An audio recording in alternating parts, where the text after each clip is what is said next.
to Deals with Heels, where female entrepreneurs thrive. I'm Deborah. And I'm Christina. We are your host. Welcome to our first anniversary episode. Yay! Yay! We did made it. Yes. Super excited. We have champagne. Yes. So if you're watching from YouTube, cheers. Cheers. Yes. Super excited to have made it a whole year.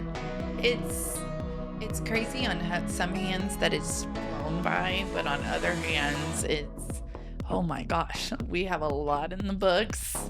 And just seeing how everything came together, all of that, it's been really an awesome year. It has been. I think if you look at the bulk of the work and everything we did to do it, then it seems like, wow. But if you just think about the time, it just feels like it flew by. Oh, yeah. I mean, and the big thing is we were both new. I mean, we didn't go to any deal. We knew which direction we wanted to have it.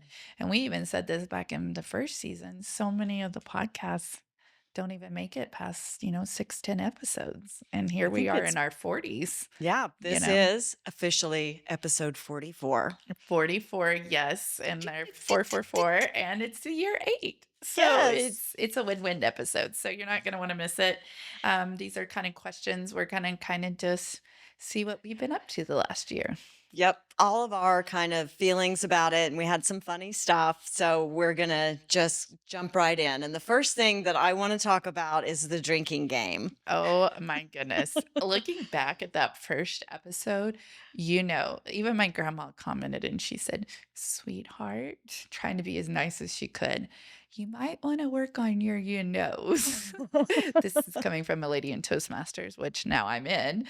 But yeah, we played a drinking game and we were pretty drunk by the time of your absolutelys and my knows. Yeah. So the game is in the first probably 3 episodes ever of the season. They were all about mindset. They were good episodes. And if Christina says, or she even said say absolutely, then you have to drink. And don't be driving because you're not going to be sober because it's a lot. It is a lot. And it was so funny to hear some of the comments from our fan base of, how many. And I mean, it really was. It was a crazy drinking game. And you don't even realize in the moment that you even say it sometimes. And then, of course, the second or third episode, I was trying so hard not to say it that I went to absolutely. And then it was like, oh, Lord. Yes, I tried to not say absolutely. And in like the first 5 minutes of maybe the 4th episode where we were really aware of our challenges and things we needed to improve on. And so we're really focused on it. And Christina said absolutely like 4 times in the first 7 minutes or something.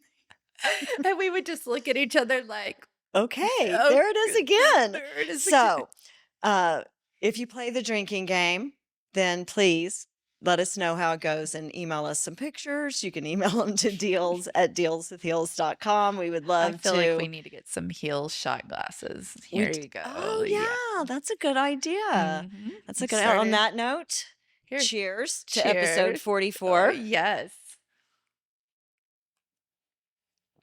Okay, good champagne. All right. We do get questions from our fans, and since the beginning, the most common question, it's overwhelmingly one question more than any other question. And I don't really understand why. I guess maybe it has to do with the heels. I think it also has to do with the hills, and then also depending on what kind of hills me or you are both in, because sometimes I look much taller than you. I mean, you are taller Yeah. than me. But the question is, how tall are we? And I found it, and I just was a little surprised that, and I think because a lot of especially our first promotional photos and the first cover shows all of us standing, and one of my friends commented that you guys do look tall. Yeah. In that. Well, we are not Taylor Swifting up in here and that No. tall. I am 5'5" without heels. And I'm 5'8" without heels. So we are rocking it when we've got 2 and 3 and sometimes 4-inch heels on. I don't wear 4-inch very often, but I used to. I mean, I used to live before, um plantar fasciitis. oh, well, that and really before my 2 smaller children, I lived in heels, and they were 4 and 5. I mean, all the time. I'd wear shorts and heels, like We definitely bonded over high heels and, Yes. continue to. I sent you a picture of my heels, Yes, the other day, and and I love that because we both know I mean, that's how it all started. I mean, it started by us coming to I mean, we met one-on-one networking. networking, and we became fast friends. We love that we always dress up, even when just the regular work weeks, we dress up. And then it was a thing for us to be sending pictures to each other, and that's how we knew how to cheer for each other, and it kind of just had that accountability of it. So that's how this all truthfully got started. It So, is, and I loved that about season 1. In season 1, we recognized a female business owner, a female entrepreneur that had sent us a photograph of her heel, no matter what kind of heel it was, and her great accomplishment. You can find them on our website. There are Queens of the Week. And I loved that segment. oh yes, I did too. It was hard to choose, and it was time consuming for us to go through all of them. So we ultimately weren't able to continue it, but it was a great first season and a way to honor female entrepreneurs that, were, Oh were, yeah, I mean, and it's always great because we're in small businesses to be able to support some of those small businesses as well. um, the next thing, in the last year, you and I mean, the podcast has affected both of us in really big ways. And so I just want to talk about that a little bit because it's not always obvious. I mean, I guess if you watched us from the beginning, you could definitely see how we changed. And of course, even in season 2, changing, even though the set's the same and we had different guests, the stuff that I learned Oh, just was so impactful to me that I've made changes in my life oh based on yes. things that we learned from other people, things that we learned from each other, lessons we learned. Oh yeah, I mean, this whole season about becoming unstoppable, to me, the best way to learn is through other people and like-minded people, and I think we both did a very good job of getting those kinds of guests that would relate with our audience so much, but also who we could learn and connect and have referral partners and all of that. So I am most grateful for this season just because I felt like we honored our mission of empowering, being able to have so many guests on, and really just helping all of us as an individuals and our businesses as well. It was such a as a marketing person growing your podcast, and I had never promoted a podcast before, mine or anyone else's. So it was a big learning curve for me too. And as I was learning about it, some of the things that were really important to do were things that I wasn't doing, and being a guest on other people's podcasts and then having guests on your show that aren't just uh, great for the topic, but also have a show or have a strong following so that they can help us as well. We were just so grateful to have content and get through, and we were obviously able to keep up content ourselves, but we were missing that added little element. And I was so committed to figuring it out that I'm headstrong. My mom would, I can hear her now. Deborah, you just do it. You can do it. Mm, and I'm just headstrong that it's like, watch me. My son's father was like, "You'll never do a podcast. You'll never last this long. You're never gonna be able to make it for an entrepreneur." And it was like, "You Mm. SOB, you watch me." Yeah. Like you As just my not even in a bad way, like I'm gonna prove you wrong. It was that push I needed to say, mm, you can do anything you want to do. Forget who, I mean, he yeah, doesn't have any power over me or anything like that. So that's right. it's one of those that as this journey goes, you get more confidence in yourself. And people ask me all the time, how do you do a podcast? Well, people, it's not easy all the time. Yeah. No. There's definitely it helps to have someone else to help with content, but also to help with the workload, Mhm. and, so that obviously is it when you find a like-minded person, then grab hold because they're not always easy to find, that's for sure. Oh, yeah, and definitely.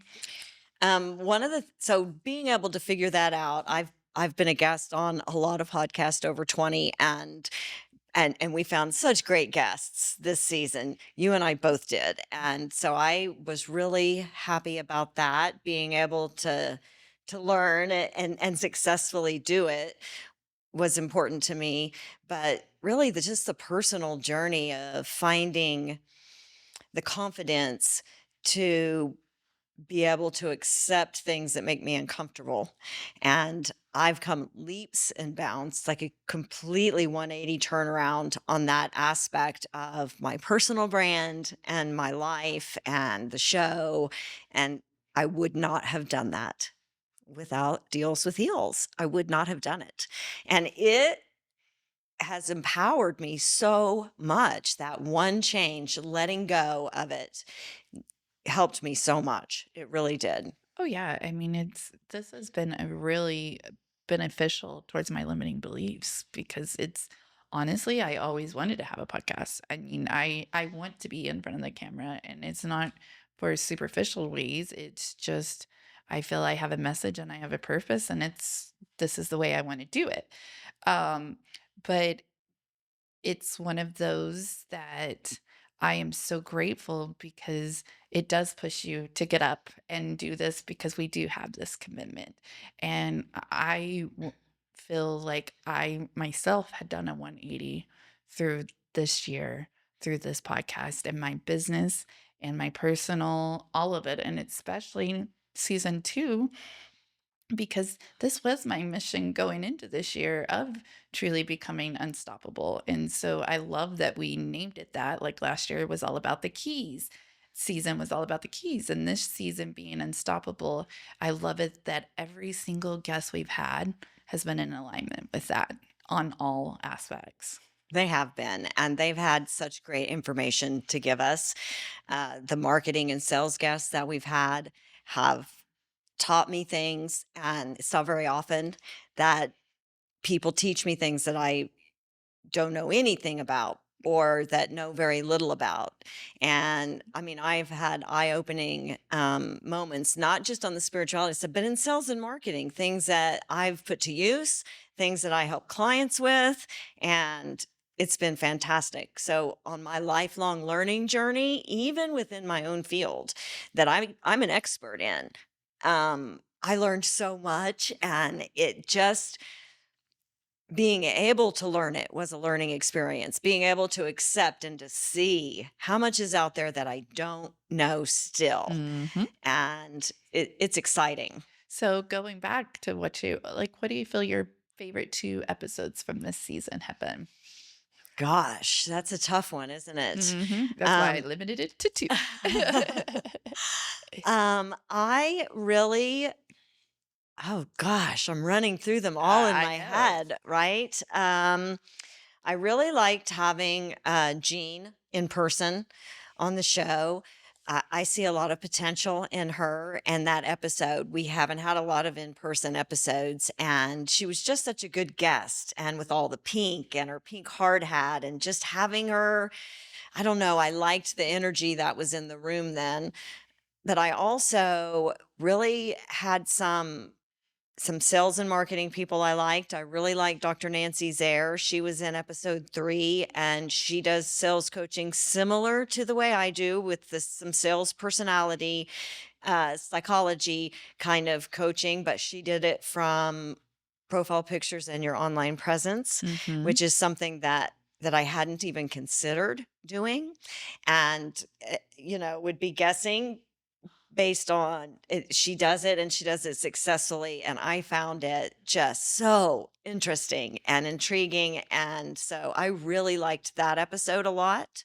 It's probably one of my favorites. And then on the spirituality side and on the productivity side, I learned from several ladies different things. But I think it was maybe Hannah that talked about the color coding for draining activities and how Mhm. draining they were. And that's a really big deal for me. The way my creativity works, I can't really get that color coding, organizing kind of stuff. That would drive me crazy. But being able to see something and that a week is going to be draining and rearrange things if I need to, or at least know it's going to be draining and I'm going to need a 3-day weekend, or Mhm. be able Yeah. to plan and be able to see it visually with color. I found that incredibly valuable in my life. And so for that reason, I really liked that episode. And I think that that's gonna be so good for you because if you can even if you just have 2 colors, non-draining and draining, you can truly balance it out. And I love how you just said that. Do a 3-day weekend. I mean, bust out your work and truly have a 3-day I weekend. am a problem solver, but I Yes. have to be able to see it and realize that I'm in it. And for a while, it was hard to realize that because the things that drain me aren't super difficult for me, And but I've they drain me so much more than things that are really difficult for me. And so it's weird, but it helps me to be able to look and visualize it and see it for just that, not what the task is, Mhm. but how it affects me and my productivity. Well, and a big thing you could also do with that so it doesn't ever get messed up is never schedule within the week that you're going into. So it's always a running week and then that way you can Yes. adjust it how you feel fit and don't have to stick anything else in because it is a non-negotiable. I am not scheduling anything else this week. Well, and I think about that, and it's the people pleasing partially in me that if they want an appointment, but it's also the sales and ambition, and I don't want to lose it, and I want to get them in, so, that part of me, and because that's what I enjoy, is meeting with that new client and hearing their story and having all that creativity buzz all up in my head about what we could do and this tech and this tactic and this strategy. And that's what I really love. And so I could fill my weeks with that. Mhm. And then I don't have the time to do the work though. And so I have to really being able to balance it.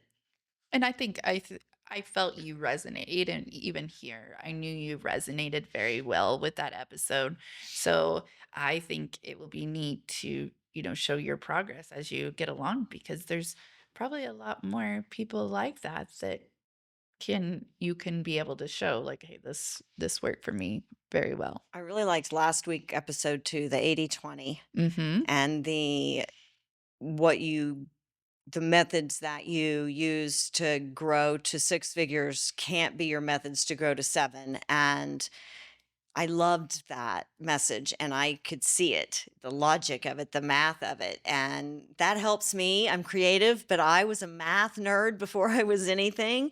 And so it helped me. That episode helped me too. So I liked her a lot too. I love that. Yeah. So what are your two? I named like four. Um, Definitely my favorite was Beth, the yoga. It was one of those that I personally have been reading a lot of yoga and It's doing, Pilates. well, Pilates, It's totally different well, philosophy. but in her way of how that it's Yeah, how she the incorporated that she into her. incorporated it Yes. because that was that body part that I try to help my Mhm. clients with, but the way she explained it, I resonated so well with that. And, just being like you found that meditation is even exercise. So it's, I don't feel as guilty when I'm doing less that I'm not working out or I stuff. still struggle with the guilt thing if I don't do it. I'm still working on that. But Christina's helping me. She cracks the whip at me. So I really definitely resonated with that, and That was a good episode. it really was, and to see at such a young age of coming from cancer and then completely Mhm. transforming and seeing her YouTube follow, Yeah. so, very much resonated with her, and then definitely one of my favorites was Miss Georgia. I actually implemented one of her, me and my husband, we've been doing it for about 4 weeks.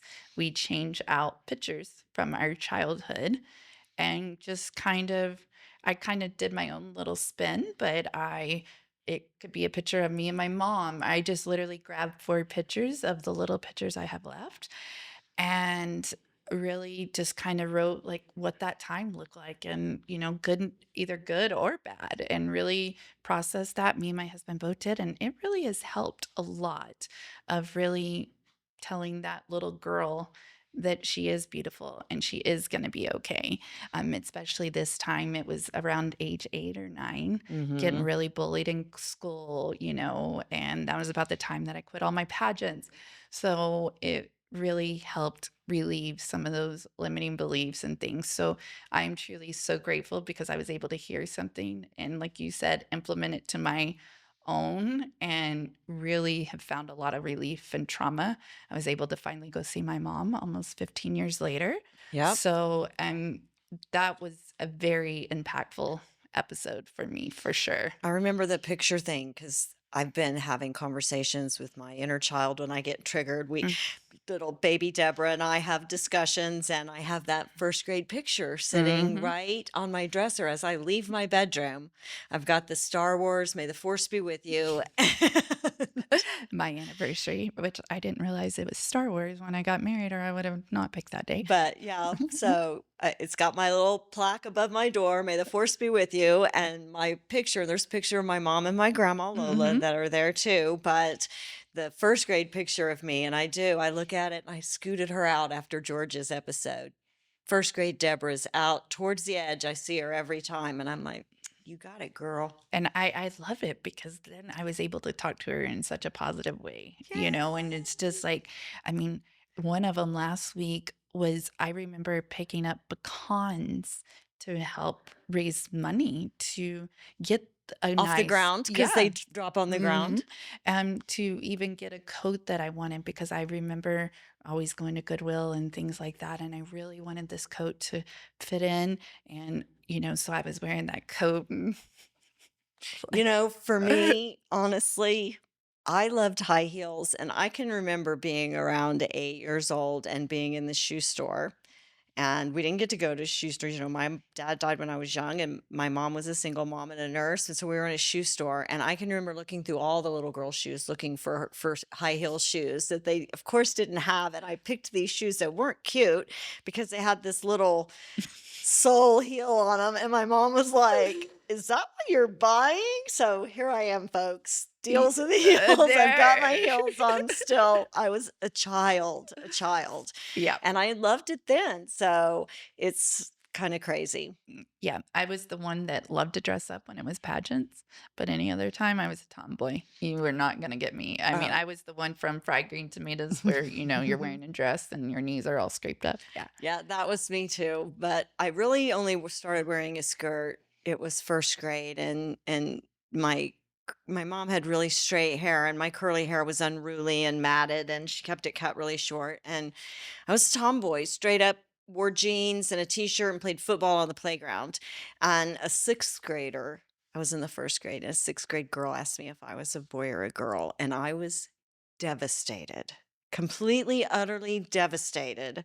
And of course, I mean, Mhm. I would have been a really pretty boy, but I could have been a boy, and so I still did all of the things, but I did it in a skirt. So there'll be pictures of me with, like, a football, and I've got a and I likely have shorts on under the skirt, Right. and then for a while, there were skirts, They need to bring more of those back. No. but yeah, I was really devastated by that, and it affected me so much that when my daughter, who's 30 now, was born, and she didn't like to wear frilly clothes, and so I would let her, she would wear the little things that snap under that are t-shirts, and Mhm. but she had on ruffle socks because we were not going to get mixed up with that because it just I don't know why it was so devastating, but Oh, yeah. it was like my identity. You can't tell just by my glow and my Right. feminine features. Mhm. Oh, yeah, I mean, I get it, and it's so crazy how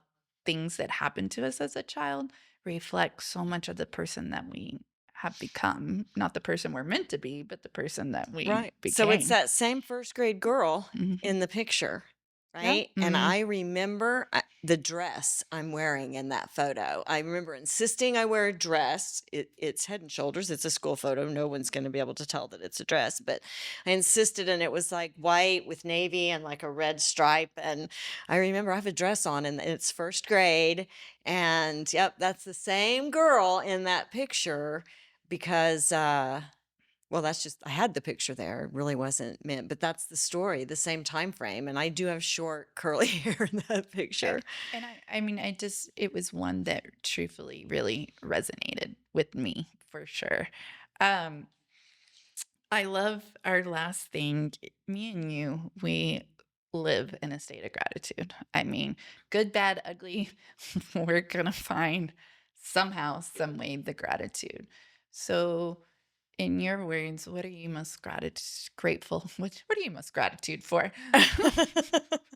What are you most grateful for this season?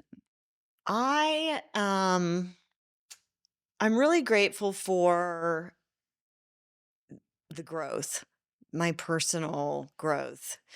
A lot of it has not been easy for me, and it seems silly sometimes, but for me, it was difficult for me, and that see that personal growth and be so proud of myself over something that I've struggled with my whole life, and to be able to push through it, it only took 57 years, but but but to finally be free, it's almost like feeling childlike again, where before you get all of that people pleasing and you start being worried about what people think, and to be able to be free from that, um I'm really grateful for that because gosh, I would not have done it without the podcast. I would not have done it without your friendship. I'm very grateful. Don't make me cry. I know I I'm like all tearing up a little bit, but it's a big deal for me, and it's been a big part of my life for a long time, and being able to let go of it is empowering. Uh, Makes I me feel unstoppable. dang you. Like I haven't even got to go yet.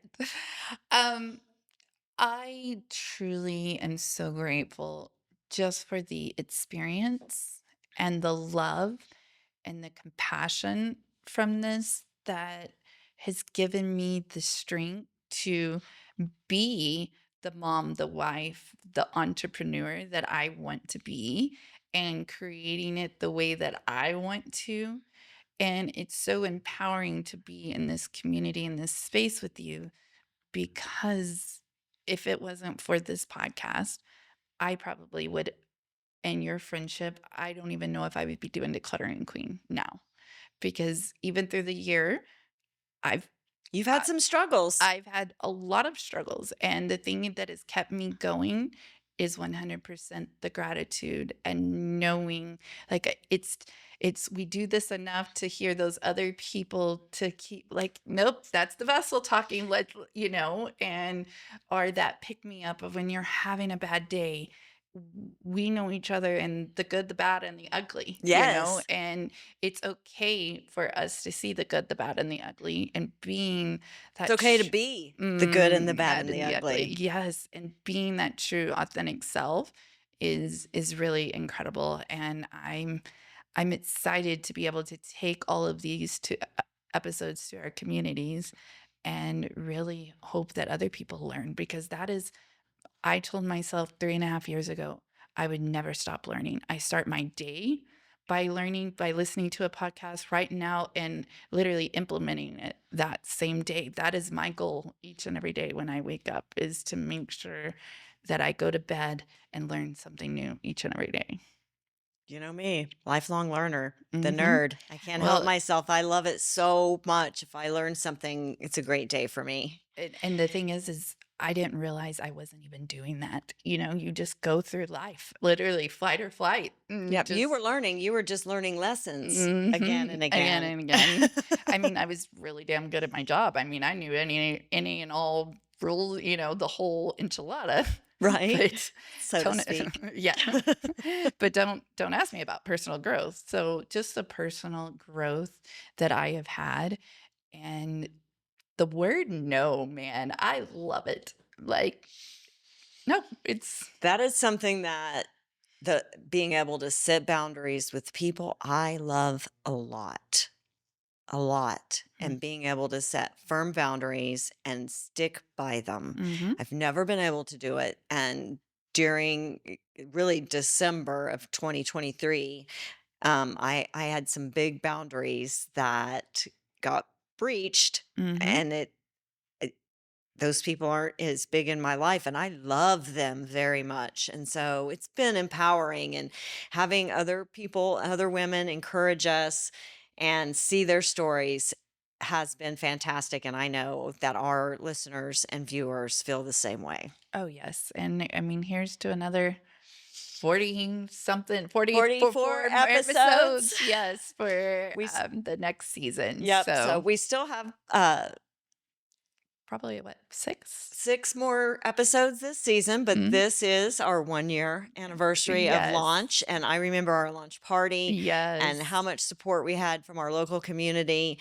It was really exciting, and just the start of the empowerment that we would have, and being able to expand into a better studio and have. even our businesses, just being able to evolve our businesses. We're both kind of taken different directions within our business since we started the podcast We too. are. I've learned a lot being a guest on other people's podcasts too. Mhm. I've been a guest on over 20, and I've learned so much from those people. Yeah. And when I see somebody, I'm on a podcast and they've got over 1,000 episodes, I'm always like, do you have some advice for a little rookie like me? And Yes. they have great Oh, advice. yeah, and that's the beauty of all of this is people give the value, like, and it's just about sharing it from that heart space, and It, that, I mean, that just goes back to that gratitude thing of just sharing, being that vessel, being, share your knowledge, and, knowledge is power. What you never know who it might be helping. That's why I am doing this, because you never know who is gonna be on that other end, may never comment, may never like, but it might have just changed their life today. I listen to lots of things that I don't comment and like. My Mm. mom was that person on Facebook. She knew everything that was going on. She never liked, she never comment, but she could tell me everything that Mhm. was happening on Facebook. So, well, on that, um, I'd like to express a little bit of gratitude to our audience. We are so grateful for you. You have empowered us and helped us on our journey of becoming unstoppable this season and last season, actually. Mhm. And so we're very grateful for all of your listens and likes and shares and comments and encouragement. We appreciate you, and hope to have lots more episodes with you. So please continue. Our show notes will have links to Christina's business, The Declutter Queen, my business, Hexagon Media, and all the information about the episode. We might put some links in there to our favorite episodes that we talked about so you can easily find them. And until next week, We are out. we are out. Happy anniversary. Happy anniversary.